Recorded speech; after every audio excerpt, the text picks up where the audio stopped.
Salut, c'est l'impératrice, bienvenue dans Coulisses. T'as coupé les fils, t'as compris le deal.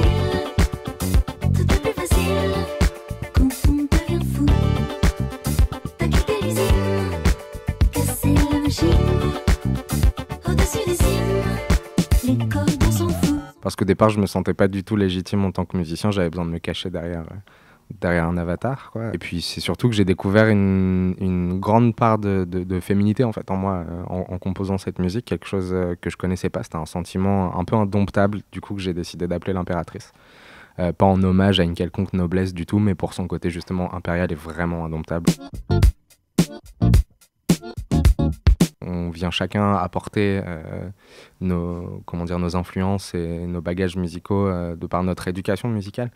Flore vient du jazz, Annie, David viennent du classique, Tom vient plutôt du rock. Et David, Achille, il vient du Maroc. Du baroque. Et moi, j'aime bien dire que je viens de la FNAC parce que j'ai absolument aucune éducation musicale. Du coup, j'ai passé beaucoup de temps à écouter de la musique. Et après, c'est principalement ce qu'on va grossièrement appeler le groove, quoi, la musique de danse, de discothèque, plus tournée vers les années 70, 80.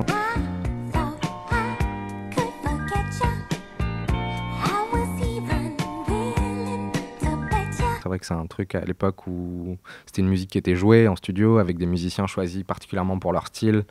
Et c'est ce qu'on essaye de reproduire, en tout cas, à notre façon, en mélangeant ça à tout le reste.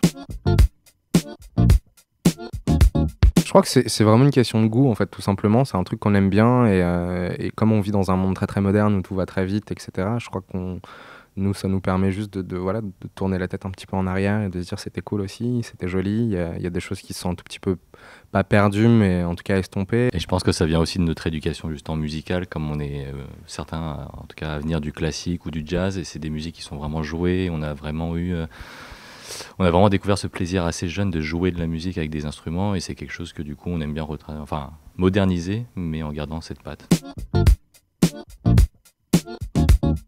Si je devais répondre au nom du groupe, je pense que quelqu'un comme Michel Legrand, par exemple... Tu fais tourner de ton nom tous les moulins de mon cœur.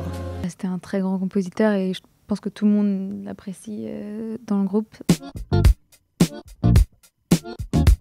Yann Barthès. Il y a un truc qu'on fait depuis le début et qu'on aime bien, c'est d'affilier le nom de l'impératrice à un personnage en particulier, alors soit qui a marqué l'histoire, soit qui est vraiment un objet de fantasme. Il y a eu ce EP qu'on a sorti avec Flore, le premier qui s'appelait Odyssée, et qui racontait un petit peu, en tout cas entre les lignes, les aventures de l'impératrice Théodora, qui était cette impératrice byzantine de l'Empire byzantin, qui était connue pour être une vraie courtisane et danseuse, mais surtout pour avoir la jambe très légère. Et j'aimais bien cette idée qu'on écrive un disque où elle part avec sa cour dans des espèces d'aventures un petit peu rétro-futuristes, et puis et voilà, et de faire un truc anachronique. C'est assez chouette. Il y a eu notre album Matahari aussi.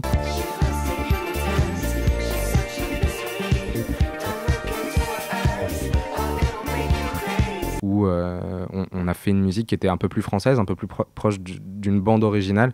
Et du coup, on a un peu imaginé ce disque comme étant la bande originale de la Matahari d'aujourd'hui. Et puis surtout, c'était pour louer un tout petit peu, pour rendre hommage au côté extrêmement féministe de Matahari aussi. Enfin, pour son côté, sa grandeur, son indépendance, le culot, l'audace qu'elle a eu à cette époque-là, qui était quand même une époque sous l'emprise du patriarcat, vraiment de façon...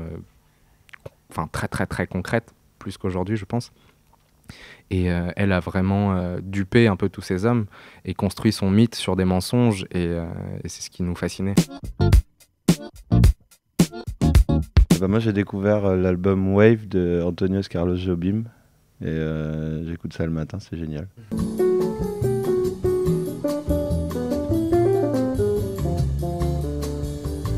Un groupe brésilien en fait qui s'appelle Austin Coas et ils viennent de tout réuploader sur Spotify. Avant tu trouvais que sur YouTube, c'était un petit peu laborieux. Et c'est un groupe qui est pas très connu sauf pour une de leurs chansons qui s'appelle Cordeiro de Nana. Je sais pas du tout parler portugais.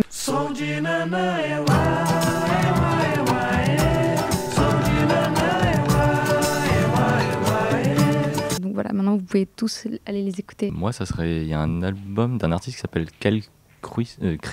En fait, j'arrive pas à savoir exactement comment le prononcer, mais bref, son prénom, ça s'écrit Q-U-E-2-L-E et ensuite Chris.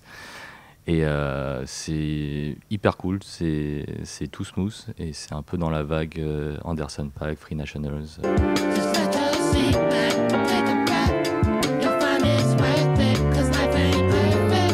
Dernièrement, j'écoute un guitariste anglais qui s'appelle Tom Misch, que j'ai découvert, je crois, il y a à peu près 3 mois, et vraiment, ça vaut le coup d'œil. C'est hyper groovy, c'est chouette à écouter.